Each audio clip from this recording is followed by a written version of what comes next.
Hi, everyone, and welcome back. It's Kira Garfolo with Greenville Tech's Math 109. Today, we're going to talk about section 6.3, which involves solving polynomial equations. What exactly does it mean to solve? Well, we're going to be finding solutions for polynomial functions of any degree. We've already done this with linear and with quadratic and with some other examples, but now we're going to expand it to any of those higher degree polynomials. Excuse me, guys. So what exactly does it mean to solve? Well, when we solve it, we find the zeros of that function. So if we set f of x equal to 0 and solve for x, those are our solutions. There are a lot of equivalent ways to say that you're solving f of x, okay? You can say that x minus a is a factor of f of x, that a is a real zero of f of x, or that a is a real solution of the equation f of x equals 0. You can also say that a is going to be an x-intercept, because remember, an x-intercept is just another word for a 0. So let's look at an example. Let's say that f of x is given here, and look, it's already nicely factored for us. So we have x minus 3 times x plus 2 times x minus 5. Here, notice that we have a cubic, because if we were to FOIL all of these out, we'd have an x cubed in the front. Based on this factorization, we want to find the zeros of f of x. Well, we know that it's whatever makes each factor equal to 0. So x minus 3 equals 0 would give us x is 3. Here we'd have x is negative 2. And here we'd have 5. So that is solving this polynomial. Remember, if we know that x equals 3 is a solution, then we know that x minus 3 is a factor, because remember that equivalence. So again, you're finding the solutions of f of x equals 0. So using the same f of x, what are the solutions of f of x equals 0? Well, it turns out they're the same numbers, because that's just asking us to do the same thing in a different way. And similarly, if we were asked to find the x-intercepts of the graph for y equals f of x, guess what we would get? The same answers, because the zeros are the x-intercepts, which are the solutions of f of x equals 0. Lots of different ways to ask the exact same question. Now, factoring is nice, especially with quadratics. We always love it when something factors. Otherwise, we have to use, the quadratic formula or some other method. But sometimes, especially if we have cubics involved, we may need to do something else.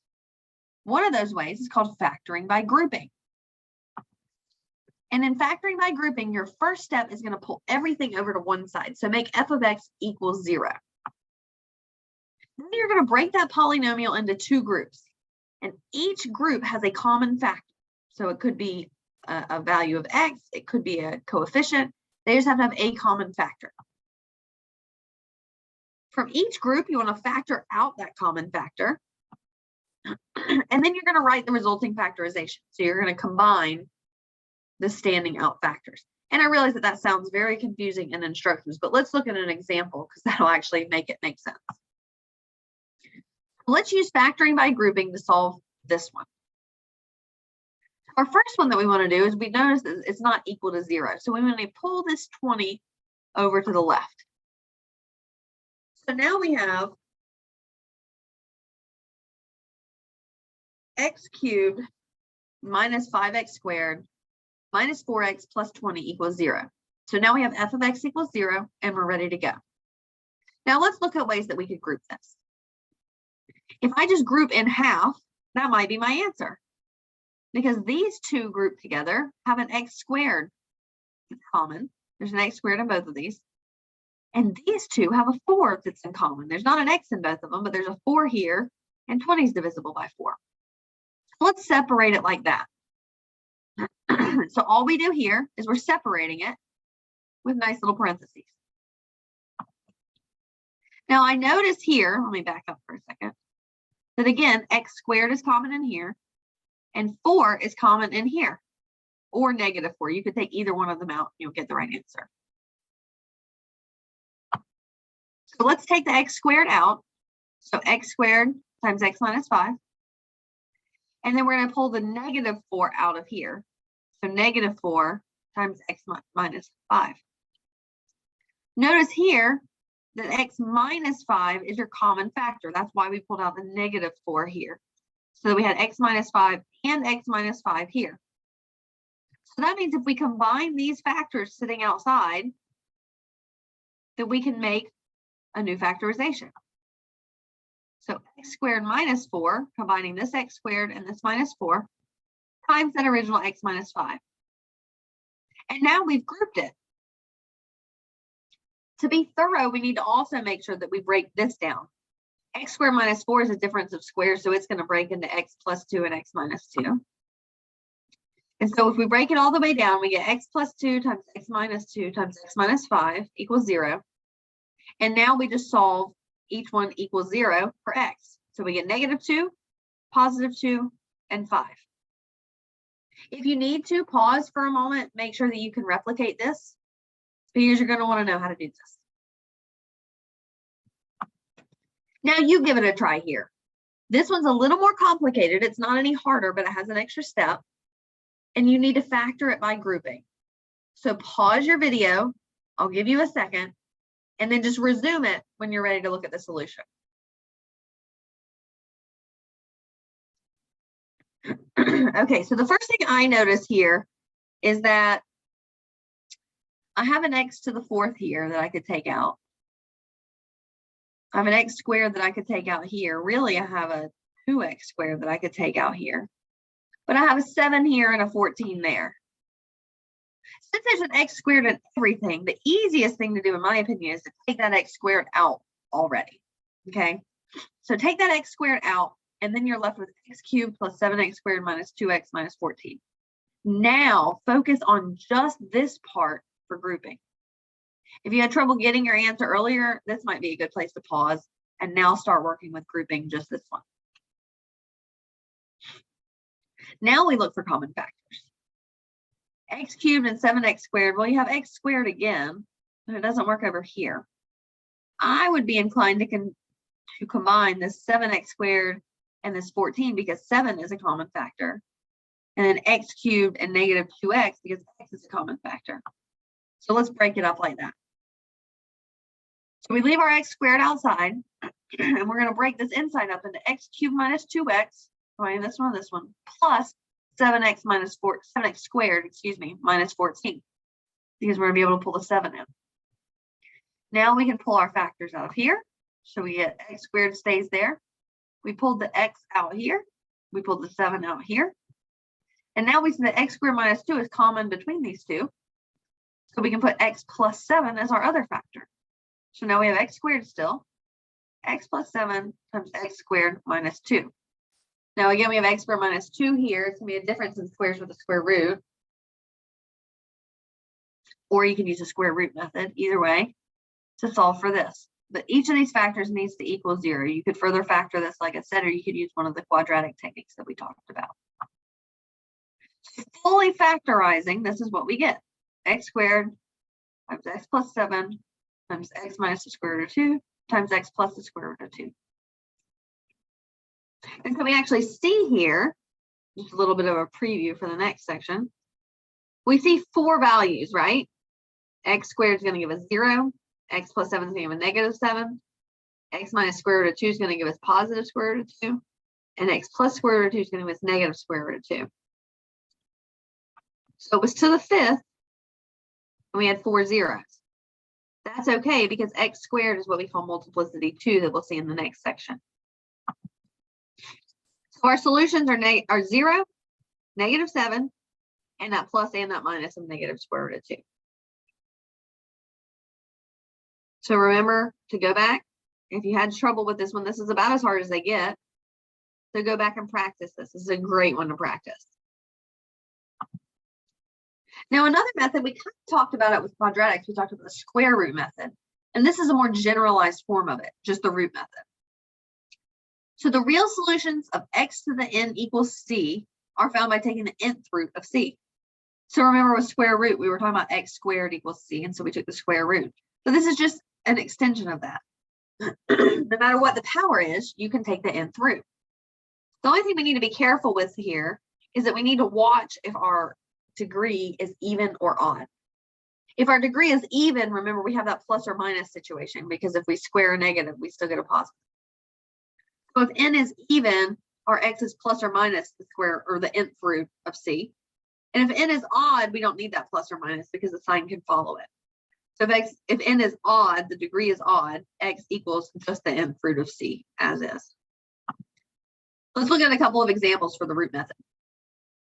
The first thing we want to do is solve x to the fifth equals 3125. So here we see that our power is 5, our degree is 5.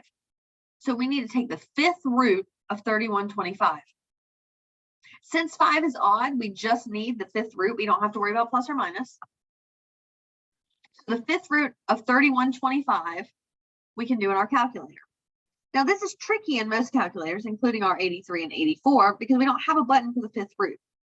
Remember, the easiest way to do this in your calculator is just to raise it to the 1/5 power. So 3125 to the 1/5 power is going to give us the fifth root. If we raise it to the 1/2 power, we would get the square root, and so on. The really important thing there is just to make sure that you put parentheses around the fraction. So you have 3125 to the parentheses 1/5, close parentheses. Just like this. I would put parentheses in my calculator around this 1/5. The 84 would keep it up there and it'd probably be fine, but the 83 would need that parentheses up here. And we get the solution x equals 5. This is a great place to practice your calculator and make sure you get x equals 5, because chances are it's just an issue with these parentheses and just the syntax in the calculator. Now you try it. Go ahead and pause and see if you can get it.